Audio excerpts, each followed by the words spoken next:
निभाना है। लेकिन यहाँ कुछ लोग ऐसे हैं जो चाहते नहीं है कि कोई अच्छा उम्मीदवार आपके आगे आए और आपसे वो बातें करे जो आप लोगों के मसले हल करे। लेकिन यहाँ कुछ लोग ऐसे आए, मैंने भी 2 बार चक्कर लगाया और चक्कर लगा के जब मैं गई, पीछे से एक ही आवाज आ रही थी, हमारा लीडर वहाँ का आया, हमारा लीडर वहाँ का आया। मैंने एक ही बात सबसे बोली थी, चाहे वो बीजेपी के थे, चाहे वो कांग्रेस के थे, चाहे वो एनसी के थे, मैंने यही बोला था कि आपके आगे काम करने वाला आपका कैंडिडेट होगा, ना कि रामबन भद्रुआ कष्टवाड़ से आके कोई आपका काम करेगा। लेकिन हमारी पब्लिक को जो गुमराह कर रहे हैं उन लोगों को मैं बोलना चाहती हूँ, अगर आपके कैंडिडेट में इतनी हिम्मत थी तो वो अकेले क्यों नहीं आके यहाँ पे खड़े हुए, वो खुद क्यों नहीं खड़े होते हैं, वो खुद क्यों नहीं आप लोगों से बात करते हैं, वो खुद क्यों नहीं आप लोगों से वादे लेते हैं। लेकिन उनमें इतनी हिम्मत नहीं है कि वो आपसे आके ये 2 बातें करें कि हम आपके मसले हल करेंगे। लेकिन मैं वादा करती हूँ, अगर मुझे वानी साहब ने जिम्मेदारी दी हुई है, मैं इस जिम्मेदारी को दिलो जान से निभाऊंगी और अपनी गरीब जनता की सेवा करूंगी। आने वाले दिनों में मैं ये वादा करती हूँ, अगर जीत तो हमारी है, अगर जीत के आगे भी कुछ आता है तब भी मैं पीछे नहीं हटूंगी, क्योंकि अगर मैं जमीन पे उतरी हूँ तो अपने गरीब लोगों के लिए उतरी हूँ, वरना मैं लीडरी करने के लिए नहीं उतरी हूँ। क्योंकि मैंने भी 13 साल इस पार्टी के साथ लगाए हैं, लेकिन मैंने कभी ये नहीं सोचा था कि मैं कहीं इलेक्शन में खड़ी होंगी।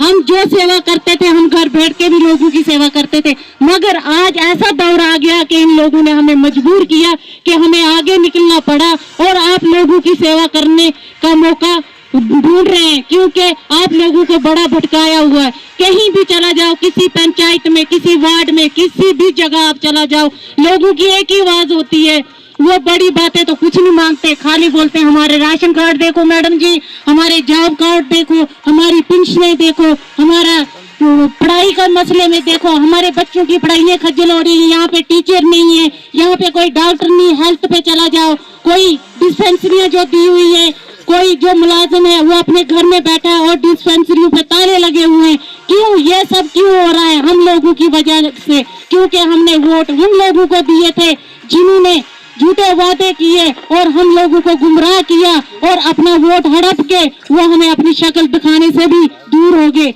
आज ये रोड या हमने बनाई, इसके ऊपर तो आज मैं जब वहां से चला, रोड से चला, तो मैंने इनको कहा यार ये पैसा सैंक्शन था, इनमें क्या क्या है? जहां यहाँ जिक्र किया उन्होंने 18 फुट की विड्थ को जो ब्लैक टॉप होनी थी, कहाँ है? कहाँ गया पैसा? किन लोगों ने खाया? कौन से डाकू यहाँ पनप रहे हैं? खाली क्योंकि वो बीजेपी के कार्यालय में ये पैसा क्यों नहीं गांव में लगता है? आज उनसे मैं सवाल करता हूँ, कहाँ गए वो पैसे? जो सड़कें हमने सैंक्शन करके रखी थी वो सड़कें अभी शुरू क्यों नहीं हुई? क्योंकि न मालूम इनको क्या है कि ये, मैंने कहा कि ये शर्त वही है, हम रुपया मांगते हो, कहते करोड़ दे लो,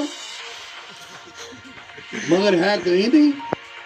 सिर्फ एक तरक्की इन्होंने की, वो ये है कि हिंदू और मुसलमान को बांटने का बहुत इन्होंने कोशिश की। लेकिन मेरी एक गुजारिश है आप लोगों से, हमारा मरना, हमारा जीना, हमारा उठना, हमारा बैठना, हमारी संस्कृति कितने हजार सालों से चली आ रही है। बुजुर्ग चले गए, आगे बुजुर्ग आए, उसके आगे और बुजुर्ग आए, हम भी आए, लेकिन हमारी पहचान यहाँ की हिंदू और मुसलमान का भाईचारा है, और कोई पहचान नहीं। तो खुद ही देखा आपने कि आज मजीद वानी साहब जो खुद आए थे, एक्स MLA जो कांग्रेस पार्टी के रह चुके हैं, वो खुद ही आज पहुँचे थे यहाँ पे जलसे के लिए। जो चतर और टॉपनेल का एरिया यहाँ पे जो नाम है चतर और चक्का भी, यहाँ से आज हमने बात सुनी थी इनकी। और आज यहाँ से जो असर से आई थी DDC कैंडिडेट मंजू ठाकुर जी, और उसी के साथ साथ वसीम साहब भी आए थे डोडा से, जो डिस्ट्रिक्ट प्रेसिडेंट है कांग्रेस पार्टी के, और भी बहुत सारे जो यहाँ पे आए थे सरपंच, जितने भी वाइस प्रेसिडेंट गुलजार साहब भी आए थे यहाँ पे। तो आज मंजू ठाकुर जी ने पहले भी इन लोगों से बात की, आज कैसे क्या बात की आज इनसे जानते हैं। तो सबसे पहले स्वागत है मैडम आपका। मैम, आपने कैसे क्या बात की आज, फिर से आपका जो दूसरा दौरा रहा यहाँ पे, तीसरा दौरा जो रहा पे, कैसे क्या आपका जो लोगों का रिएक्शन आपको कैसे मिला यहाँ पे? पहले दौरे में जब आई थी तो तब भी बहुत प्यार मिला था मुझे इधर लोगों से, लेकिन आज की जो खुशी है मैं बयान नहीं कर सकती हूँ कि मुझे आज कितनी खुशी हुई।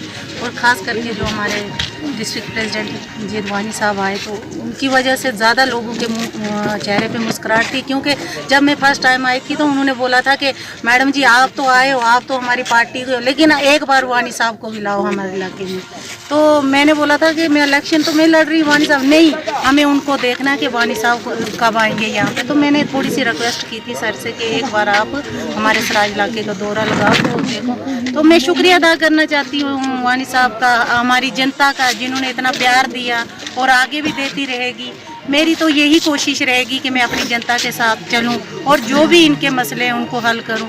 आने वाले दिनों में सरकारें हमारी रहेंगी, कैंडिडेट जो DDC के मेंबर वो भी हमारे रहेंगे, तो अच्छा ही रहेगा, हर जगह अच्छा ही रहेगा। और मेरी कोशिश एक ही रहेगी कि मैं अपने गरीब लोगों की मदद करूं, दिन रात इनकी सेवा में लगी रहूँ। मैम, यहाँ पे लोगों की काफ़ी डिमांड्स जो पाई जाती है, काफ़ी डिमांड्स यहाँ पे लोगों के एजुकेशन के रिलेटेड है, रास्ता नहीं है, पानी नहीं है, पावर डेवलपमेंट की सहूलियत नहीं है, बहुत सारी कमियाँ जो पाई जाती है। इस इलेक्शन के बाद आप कैसे क्या उनके लिए कैसे क्या काम करेंगे? देखिए, जो इन लोगों के यहाँ पे जो भी काम है, एक तो मेन इनका काम है जो रोड की इतनी बुरी खलसा हालत है कि आप बता नहीं सकते हम किसी को, कि हम खुद इस रोड पे चल रहे हैं लेकिन हमें खुद इतनी दिक्कतें आती है। ये लोगों का तो रोज़ का आना जाना है, तो इनको तो ज़्यादा इन चीज़ों से प्रॉब्लम होती होगी। और रह गई लाइट के मामले में, यहाँ पे ऐसे पोल देखे मैंने, कुछ पेड़ों पे इन्होंने तारे बांध के लाइटें ली हुई है, इतने यहाँ के बुरी हालात है। और रहा पानी की भी मैंने कई जगह देखा कि इनको पानी नहीं है, पाइपें टूटी हुई है, और ऊपर से और चीज़ों में, एजुकेशन में देखो, हेल्थ में देखो, ये बोलते हैं डिस्पेंसरी है यहाँ पे है, कोई स्टाफ नहीं है। तो काफ़ी ज़्यादा यहाँ पे बहुत ही ज़्यादा रोष है लोगों में, जो हम चाहते हैं कि आने वाले दिनों में इनके साथ ये काम करूँ। तो अभी जो बात कर दी हमारे साथ DDC कैंडिडेट मंजू ठाकुर जी है, उनका क्या कहना है, कैसे क्या काम करेंगे, आपने खुद ही देखा। तो बने रहिए हमारे साथ। परवेज़ भट्ट, डोडा।